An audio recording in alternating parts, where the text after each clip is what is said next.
Released in August 2000, One Armed Scissor was the breakout single by the Texas-based post-hardcore band At the Drive-In.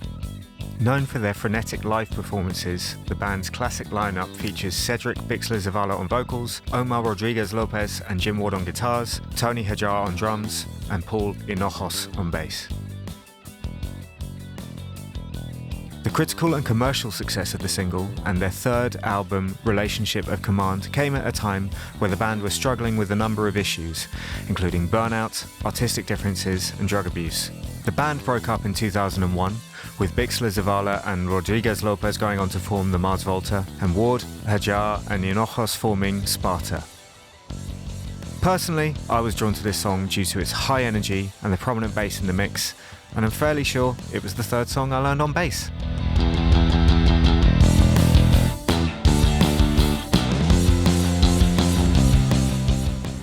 Hi, Hugh Foster on the bass here. Time for episode 3 of the songs that taught me bass. And what to say about this song.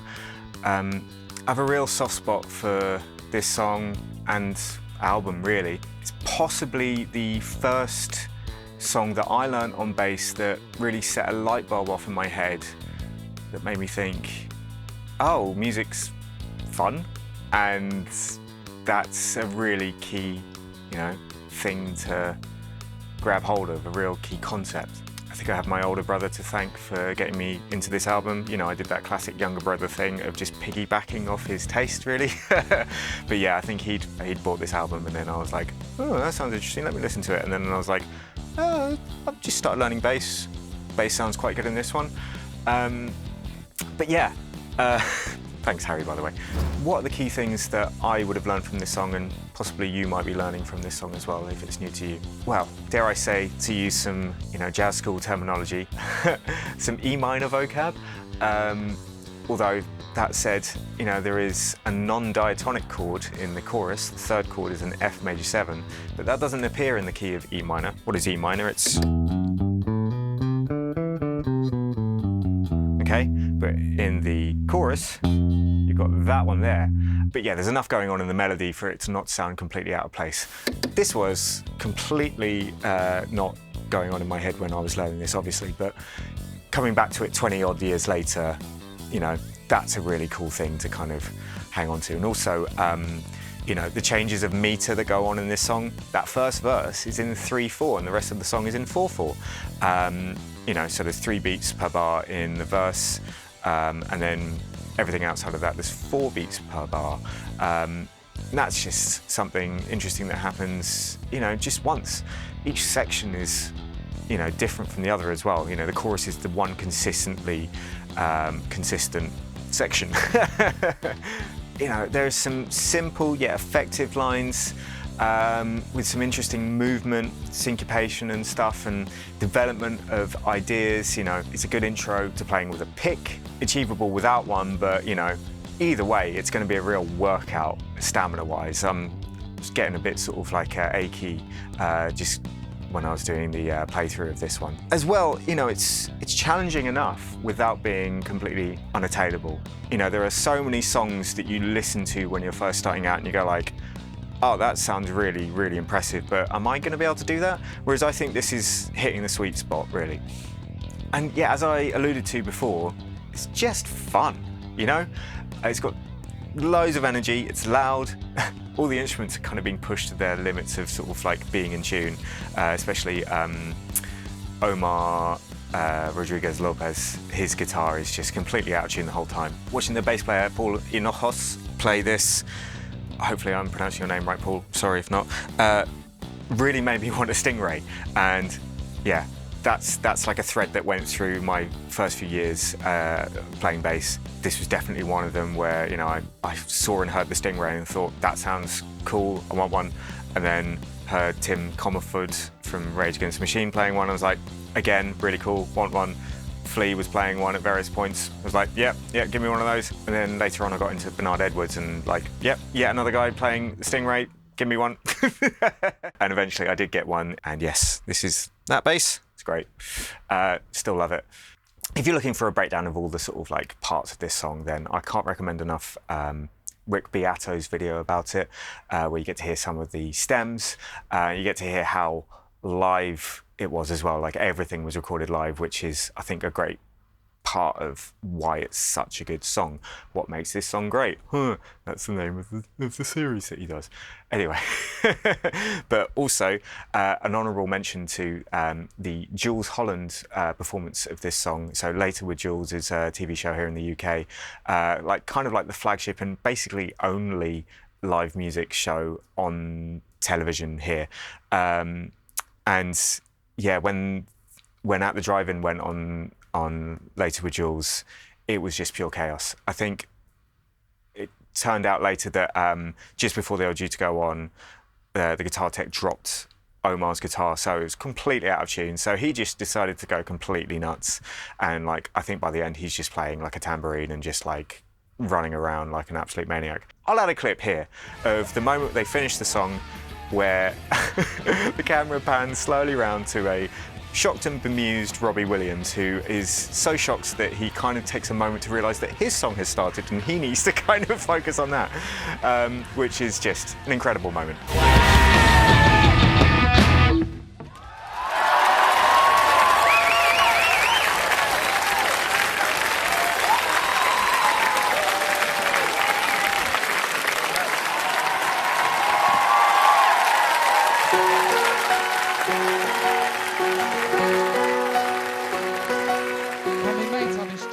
Okay, so let's break this down section by section.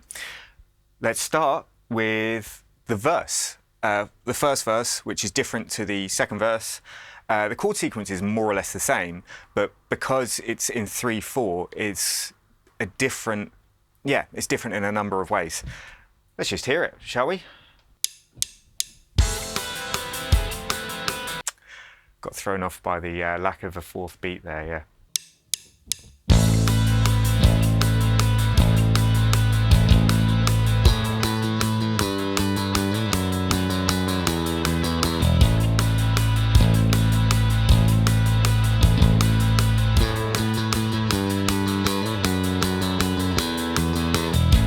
Couple of simple things. First of all, you're just hitting an A as hard as you can. Right? And then after that, it's just this simple descending line going down from A, G, F sharp, E, all on one string. You could even play it with one finger, that's how simple it is.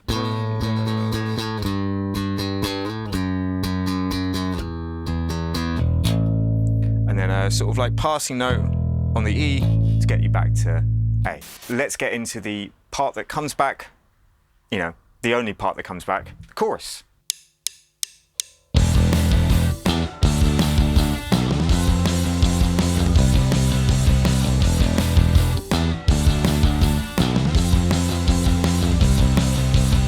A really simple 4-bar phrase, just like, I think, you know, a hook in itself, like everyone playing this kind of just really straightforward but energetic and driving sort of part together. Just E, and then a punchy, you know, note on the fourth beat. And then after that we've got D, okay, and then same thing, so 1 and 2 and 3, and then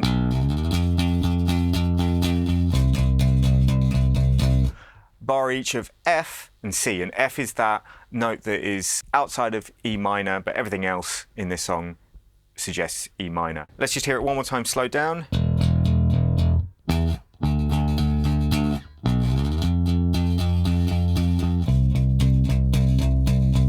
Okay, really, really straightforward, but fun, you know? What else to say about it? I mean, if you are using a pick, try and alternate. So down and up. But there will be moments later on in the song where it's prudent to do just downstroke.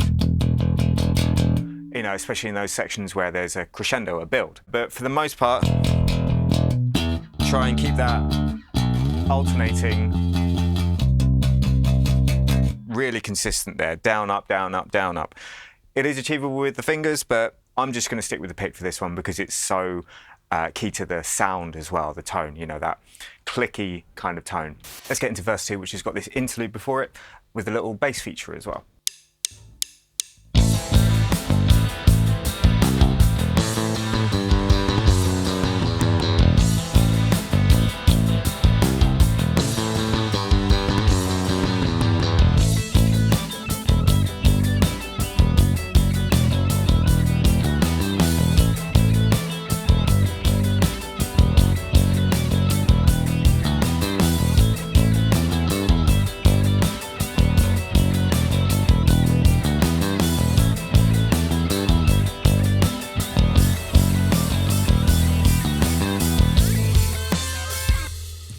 And so on. Let's go back to that interlude and just hear that a little bit slower without the track.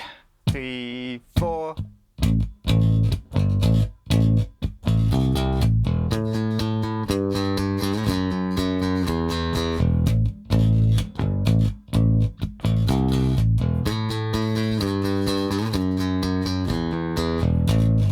Really fun little moment. Just break it down into, you know, component parts. First bar. And then, you know, like a little ghost note at the end of that bar. The descending line here, which, you know, happens in verse 1, is just kind of extrapolated here. The tricky moment, I'd say, because he's clearly playing it, I think, with one finger kind of just moving down.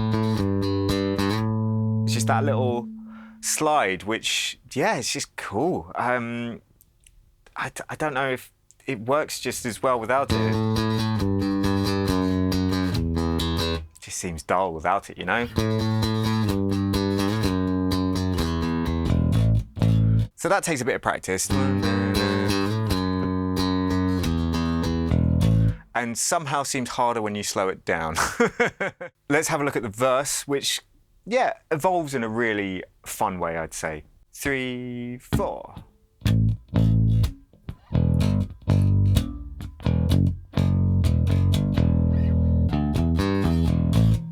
So basically, that pattern.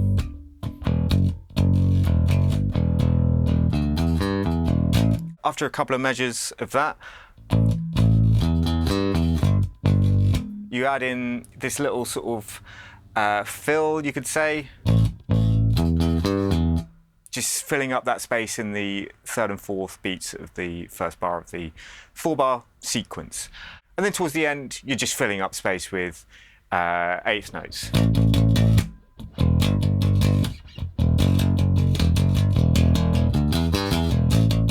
And yeah, here I think just for the attack, downstrokes are really, really important. Okay, last of all, we've got the bridge. Let's hear that.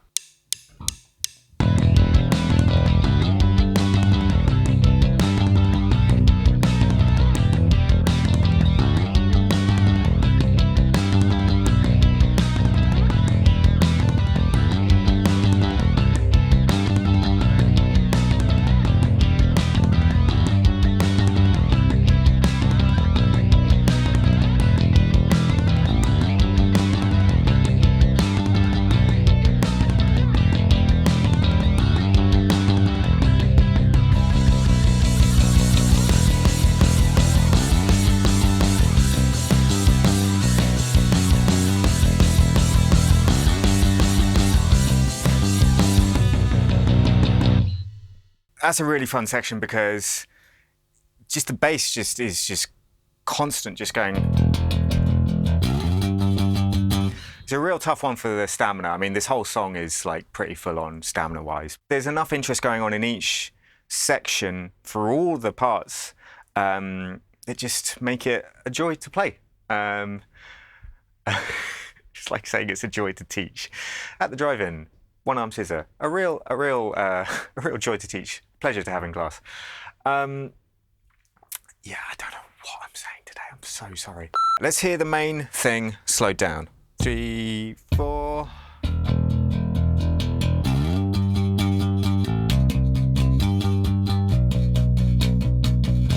That's the main idea.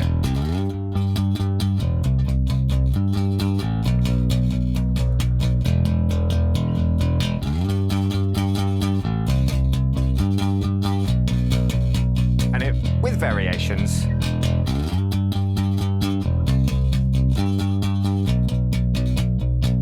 pretty straightforward there. Let's have a look at the last couple of times around where it gets really, really climactic. And I'd say this is the, the sort of climax of the whole song, really, where I think from the sounds of things, Paul goes to really just downstrokes on the first couple of bars and then has this nice little variation, nothing too challenging, just using roots and fifths in the third and fourth bar. So here it is. 3, 4.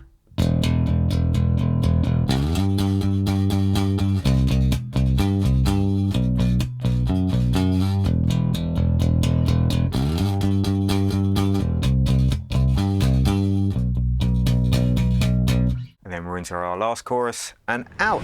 Anyway, that's a breakdown of each section of this song. If you'd like the transcription of this one, it's actually available for free on my website, along with transcriptions for loads of other songs, which I try and add to as much as possible. But if you'd like to go a little bit deeper on this song, the backing tracks that I've made are available to download on my Patreon, along with some other goodies. I hope this has been a fun video for you guys to watch. It's been really fun for me to put this all together. Like I said, with this series, it's all about a little trip down memory lane.